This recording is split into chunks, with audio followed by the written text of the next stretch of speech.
Lo habíamos anunciado, damos la cordial bienvenida en nuestros estudios a Roberto Romero von Buchwald. ¿Lo dije bien? Sí, sí, bastante Qué bien. gusto, Bastante bienvenido. bien. ¿De dónde es este apellido, Roberto? Luisa, buenos días, es alemán. Es alemán. Y toda la familia vive aquí en Guayaquil. Qué bien. Realmente, ¿Eres guayaquileño? Soy guayaquileño, vivo mucho tiempo ya en la ciudad de Quito. Qué bien. Pero siempre guayaquileño. Lo practiqué mucho, dije, ojalá me salga y me salió. Enhorabuena. Bueno, bienvenido. Era un poco para romper el hielo. Qué gusto poder tenerte aquí en nuestros estudios. Y entiendo que vas a cumplir en breve ya unos 5 meses frente al cargo de estas funciones tan delicadas como es la superintendencia de bancos. Como es la primera vez que conversamos, quisiera que por favor pudieras contarle al país cómo heredaste la superintendencia de bancos, en qué situación o condición pudiste advertir estuvieron los bancos privados y también la banca pública en el Ecuador, y qué cambios has implementado en estos 5 meses. Perfecto. Bueno, efectivamente el 27 voy a cumplir ya 5 meses, estoy 4 meses y un poco más, y encontré muchas ventanas de oportunidades para mejorar a la institución tecnológicamente hablando. Bien. Hay que modernizar a la superintendencia y desde diciembre del 2022 yo he venido diciendo que la superintendencia tiene que modernizarse. Tenemos que instalar plataformas que tengan interconexión con varias instituciones, con el Registro Civil, con la Superintendencia de Economía Popular y Solidaria, con la Superintendencia de Compañías, que nos va a permitir también tener una visión más profunda de todos los clientes que son de los bancos, pero que también tienen relaciones con otras instituciones para poder hacer un análisis de mercado mucho más prolijo, fortaleciendo la supervisión basada en riesgos, que es la metodología que utilizamos, que nos permite entender de una manera íntima a las instituciones financieras para identificar los riesgos que cada administración tiene que enfrentar en el mercado. ¿Y para qué sirve todo esto? Para cuidar a los clientes de los bancos, por supuesto a los clientes del sector financiero, y que los productos y servicios que den estas instituciones sean de altísimo nivel. Entonces tenemos la modernización. Por otro lado, hay que hacer ajustes normativos, regulatorios, que se adapten al mercado. No al revés, el mercado tiene que recibir atención de las instituciones públicas para que su crecimiento sea sano. Me encontré con una primera sorpresa también cuando asumí el cargo. Tuvimos que hacer una liquidación de un banco, pero el proceso fue tan prolijo que pudimos proteger a los clientes de ese banco y pudimos entregar los recursos a los clientes de una manera muy, muy ágil y rápida. También la lucha de lavado de activos. Por supuesto, eso es vital y allá iba, más allá de todo esto que me parece importante, la modernización a través de una implementación de tecnología y plataformas que permitan una conectividad del sistema financiero con los estamentos o instituciones públicas. Algo que el ciudadano común siempre le apremia o siempre le preocupa, sobre todo en momentos en donde, por fortuna y gracias a Dios, vemos que el riesgo país ha bajado. Vemos que la economía, según los indicadores del Banco Central, está recuperándose. Nos indicas que, a excepción de un banco que logró salir de su proceso de liquidación sin afectar a sus clientes, algo que siempre le preocupa al ciudadano común, al de a pie, luego de que vivimos ese terrible feriado bancario del año 2000, es: ¿será que todo está bien? ¿Será que en medio de este clima de beligerancia nuestros dineros están seguros en los bancos? A veces, y a raíz de este tema de las redes sociales, a veces surgen fake news y noticias falsas de que, cuidado, cuenta puede estar en problemas el banco tal o el banco tal, y ¿qué pasa con nuestros recursos? ¿Cómo está la salud financiera de la banca privada y también de la banca pública? Correcto. Es sumamente honesta la preocupación. Yo creo que el sector financiero nacional aprendió de esa crisis del 98 al 2000, que nos obligó a cambiar nuestro modelo de monetario, ¿no? La política monetaria, y desde entonces tenemos al dólar como moneda de uso nacional. Entonces yo sí creo que los bancos son muy conservadores hoy en día, son muy responsables en administrar esos recursos que obtienen de sus clientes, tanto en cuentas de ahorro, depósitos a plazo fijo, etcétera, y su preocupación siempre es cómo voy a devolver el dinero a mi cliente en caso de que lo necesite. Y la buena noticia es que hoy en día los bancos cuentan con una liquidez por encima del 22%, ¡Qué bien! lo cual permite a los bancos entregar crédito y también hacer frente a las necesidades de liquidez de sus clientes cuando necesiten retirar sus recursos. Pero esa liquidez que fue creciente y todavía la tiene el sector financiero, especialmente en el año 2024, realmente la liquidez en el sector fue creciendo, por lo cual hoy en día los bancos tienen recursos para colocar más crédito. En el 2024 la cartera creció en cerca de 10%. Yo creo que este año va a ser el crecimiento mucho más importante. Incluso el Banco Central, el gobierno, indica que tiene una meta muy retadora, que es que el PIB, el Producto Interno Bruto del país, crezca en un 3%, y esto va a dinamizar a toda la economía. Por ejemplo, los bancos están administrando en este momento más de 70,000 millones de dólares en activos. Y a esto se suman 70,000 millones de dólares que tiene el IES, por ejemplo, en la seguridad social. O sea, estamos hablando de que la Superintendencia de Bancos administra más de 140,000 millones de dólares en los activos de nuestros supervisados. Entonces, eso sí me parece bastante interesante. Y la cobertura, que es un indicador muy importante, la cobertura que necesitan los bancos guardar en caso de la mora, que es del 3.1, es una mora administrable, baja, administrable para los bancos, tiene una cobertura de 218% de la cartera ponderada por riesgos. Entonces, hay buenos indicadores que nos reflejan que el sector financiero ecuatoriano está estable. Eso nos da mucha tranquilidad y qué bueno, porque tenemos una audiencia cautiva, Roberto. Aquello que informas creo que sin duda nos da calma y nos da tranquilidad. Saber que el sistema financiero está saludable y que va por buen camino y por buena senda, que está recuperándose y que más bien desde la Superintendencia de Bancos se busca poder aplicar todos los correctivos, modernizarlo para que no haya ningún problema por ese lado. Nos decías al inicio de tu intervención que una de las mayores preocupaciones de la Super de Bancos es el poder combatir el lavado de activos. Correcto. Hoy por hoy, en donde vemos pues cómo de una u otra manera estas mafias criminales quieren permear todos los estamentos y sectores.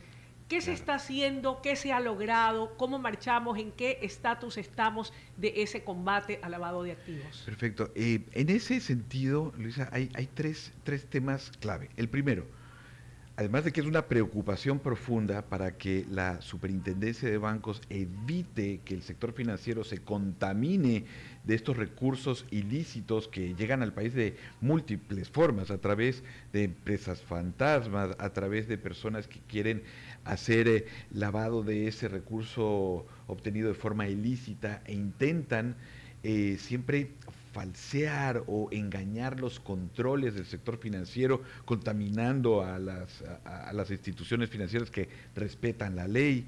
Tenemos que coordinar muy bien nuestro trabajo, y lo estamos haciendo con la UAFE, con la Unidad de Análisis Financiero y Económico, con la Fiscalía General del Estado y también con el Consejo de la Judicatura.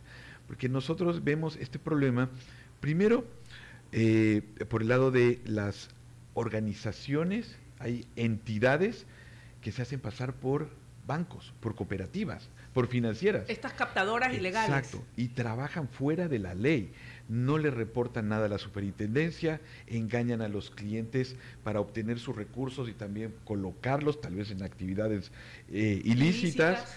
Y también estas organizaciones nosotros las identificamos, les reportamos a la UAFE, a la Fiscalía, al mismo tiempo le decimos a la ciudadanía con quién no debe trabajar en un listado que publicamos todo el tiempo en nuestra página web. Para eso es importantísimo. Sí. Eso es importantísimo, sí. Y sí quisiera, para que la ciudadanía lo conozca, yo había leído aquello, y siempre hay muchas denuncias, estimado Roberto, en torno a estas captadoras ilegales o negocios incluso, y no sé si esto de alguna manera pudiera hacerse un trabajo conjunto, y espero no es desviarme del tema, porque de alguna manera está también ligado a propósito del interés de la Superintendencia de Bancos contigo a la cabeza, de que estén todos debidamente conectados.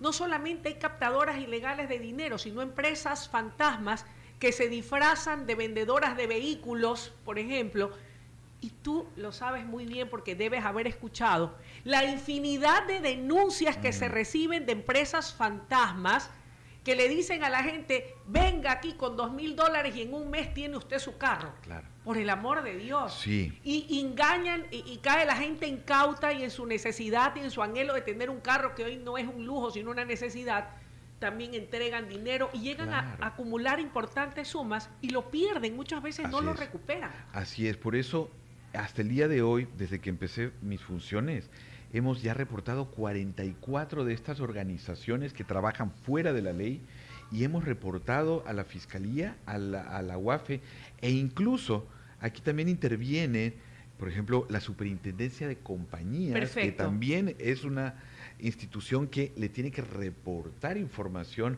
a la UAFE, y la Superintendencia de Economía Popular y Solidaria, que supervisa las cooperativas de ahorro y crédito. Entonces, estas tres superintendencias trabajamos articuladamente con la UAFE. El viernes pasado estuve en una audiencia de formulación de cargos, o sea, en contra de unas personas que llevaban a cabo este trabajo ilícito en Esmeraldas y Manabí. ¡Qué barbaridad! Sí. Ojo, entonces, solamente para clarificar, para que la gente se interesa por estos temas, porque no quiere convertirse en víctima de estos estafadores, de que hay un trabajo articulado entre la Superintendencia de Bancos, entre la Superintendencia de Compañías y de la CEPS. Economía Social y Solidaria. Correcto.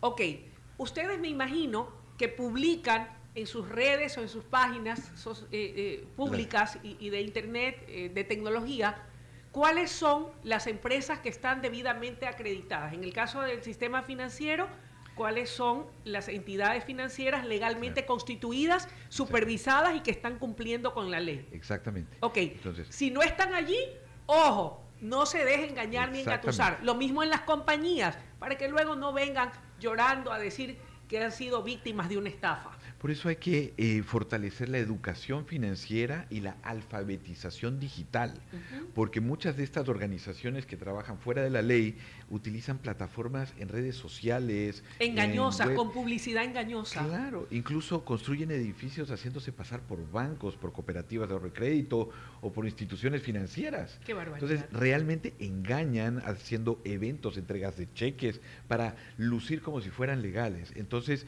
la educación financiera y la alfabetización digital para poder manejar todo el desarrollo fintech que hoy en día es un deseo, anhelo de la superintendencia poder promover. Eso es importante. Aquí vas a tener la primera alumna, porque realmente claro. Yo soy muy básica en el tema de la tecnología y ha pasado, y a mucha gente le pasa que cae víctima de estos delincuentes. Exactamente, y no se dejen engañar por ofertas que son totalmente absurdas. Por ejemplo, que te dan un crédito astronómico y te sacan información. Por ejemplo, la ciudadanía les da su teléfono, lugar de trabajo, dirección de casa, un montón de información confidencial que lo pone en riesgo como persona, como ser humano. Porque un banco, por ejemplo, cuando hace una gestión de cobranza, te puede hacer una gestión de cobranza judicial, con abogados, formal, o te puede dar alivio financiero, innovaciones, refinanciamiento, reestructuraciones, todo legal, pero los otros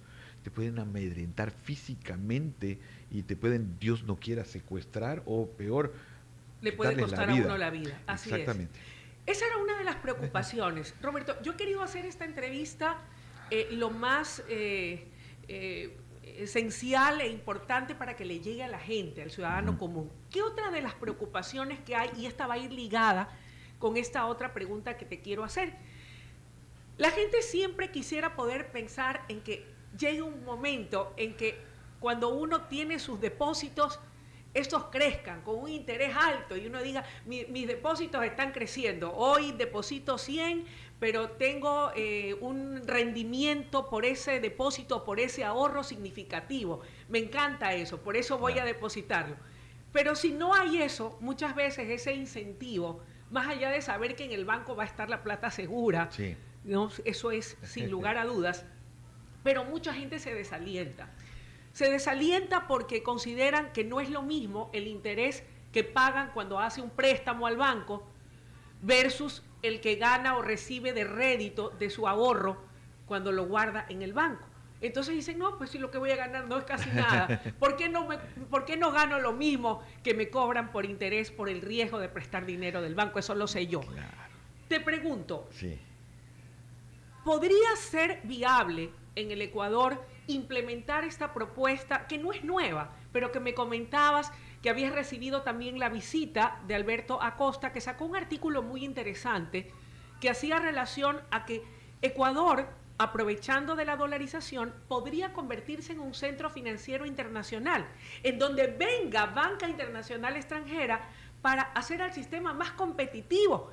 Y al haber mayor oferta, a lo mejor bajan esas tasas de interés y la gente se va a sentir más contenta y tendrá más opciones y tendremos en el Ecuador un país de las mil maravillas. ¿Es viable? ¿Es posible? Porque entiendo que esa es un poco la visión que tiene este gobierno, que cree en el libre mercado, que cree en la libre empresa y que cree en el progreso y en la globalización. Bueno, realmente pones sobre la mesa un tema muy complejo, pero que es viable. Yo siento que en Ecuador tenemos todas las capacidades de poder convertirnos tal vez en un hub financiero como el de Panamá. Por supuesto, Panamá es un país que tiene 80 kilómetros cuadrados de terreno, 4 millones de habitantes, y realmente se maneja el comercio internacional de una manera muy interesante. Tienen cientos de bancos. Yo creo que Ecuador sí tiene la capacidad, pero para alcanzarlo, y justamente conversando con Alberto Acosta Urneo, estábamos pensando cuáles son los caminos. El camino es hacer una modificación regulatoria, tanto en el Código Orgánico Monetario Financiero y en la Constitución, para hacer que los capitales, los inversionistas, los accionistas de los bancos se abran. Por ejemplo, en la Constitución del año 98 había la intención de terminar con los créditos vinculados. Así es. Está bien, hay que evitarlos porque puede causar muchos conflictos de intereses cuando existen créditos vinculados. Pero la solución que encontraron no fue y no es la más apropiada. ¿Por qué? ¿A qué me refiero? Un accionista de un banco solo puede ser accionista de un banco, pero si tiene otra industria que puede ser de cualquier tipo en Ecuador, por ejemplo, qué sé yo, una ensambladora de vehículos, una industria textil, etcétera, ese dueño de un banco tiene que tomar la decisión de o me quedo con el banco y vendo todas las acciones de las empresas, o me quedo con las empresas y no soy accionista de un banco. Entonces, en este momento pueden venir capitales extranjeros, es más, uno de los bancos tiene accionistas extranjeros, pero teniendo los recursos, ese accionista extranjero quiere poner una empresa textil, como tú comentabas, pero no puede, porque es dueño de un banco. Y viceversa. Entonces, como dicen, son de broma, pero muy serio, Alberto Acosta, es que solamente los herederos y los familiares de bancos van a ser banqueros. Entonces están cerrando la oportunidad para que venga recursos del exterior y personas que están interesados en Ecuador. Sobre todo porque requerimos inversión extranjera, Roberto, no solamente para que haya una diversidad de bancos extranjeros, sino también que puedan poner sus capitales en otros sectores estratégicos que tanto requiere el país. Ahora, hay un tema bastante interesante que es, por ejemplo, el tema de los techos de las tasas reguladas en Ecuador. Eso es importante. Por ejemplo, saber cómo es que funciona, por qué se dan estas distorsiones y si se pueden mejorar o no. Por ejemplo, el año pasado llegamos a una tasa pasiva súper alta por las tasas internacionales. Al estar dolarizados, nos afecta cualquier tipo de cambio o modificación de tasas en Estados Unidos o en Europa, porque hay afectación con el dólar. Entonces las tasas de interés subieron hasta el 9, 5, 10%, la pasiva. Qué lindo para la persona que está ahorrando, pero por otro lado, por ejemplo, la tasa techo para vivienda era del 12%.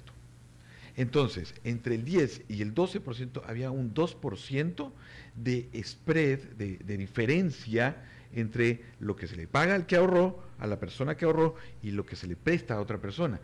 ¿Y qué ocurrió? Los costos de operación son altos en Ecuador. Entonces, así tú pongas un crédito al 12% y la persona no se atrasa durante 20 años en el pago de su crédito hipotecario, el banco salía en contra. Porque con esos 2 puntos tiene que hacer provisiones, tiene que pagar sueldos, tiene que pagar energía eléctrica, tiene que pagarle a la secretaria, al oficial de negocio, al abogado que haga las escrituras. Entonces no alcanza la plata. Entonces, ¿qué pasó?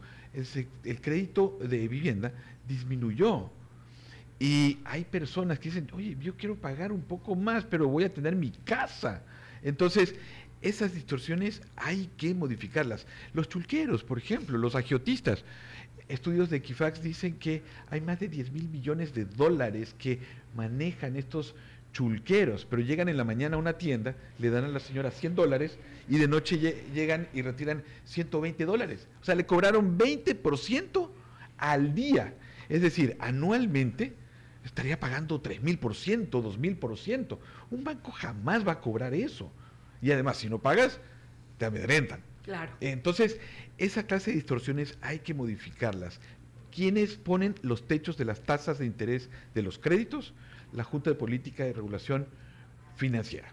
Entonces, todos los bancos tienen que ajustarse a eso. Entonces, realmente el año pasado fue muy retador, porque tuvimos recortes energéticos, la violencia, aumentó las vacunas, la morosidad.